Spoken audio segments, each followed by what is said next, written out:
এক হাসনাতকে মারলে হাজারো হাসনাত দাঁড়িয়ে যাবে বলে মন্তব্য করেছেন জুলাই শহীদ স্মৃতি ফাউন্ডেশনের সাধারণ সম্পাদক সার্জিস আলম। যাত্রাবাড়ীতে বৈষম্যবিরোধী ছাত্র আন্দোলনের আহ্বায়ক হাসনাত আবদুল্লার গাড়ি চাপা দেওয়ার ঘটনায় এ প্রতিক্রিয়া জানান তিনি। বৃহস্পতিবার নিজের ফেসবুক অ্যাকাউন্টে সার্জিস বলেন, চট্টগ্রাম থেকে গতকাল রাতেই অন্য গাড়িতে করে ঢাকা ব্যাক করলাম। পথে হাসনাতকে কুমিল্লার বাসায় নামিয়ে দিয়ে আসলাম।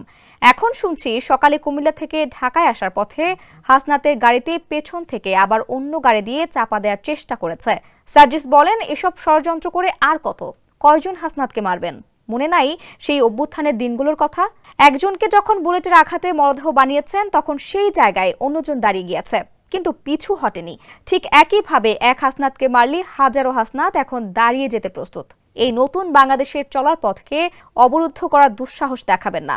এই তরুণ প্রজন্ম মাথা নোয়াবার নয়, আমরা মরতে শিখে গিয়েছি। জীবনকে উপভোগ করার সব আয়োজন নিয়ে একটি নিশ্চিন্ত কমিউনিটি লিভিং নিশ্চিত করছে রূপায়ণ সিটি উত্তরা।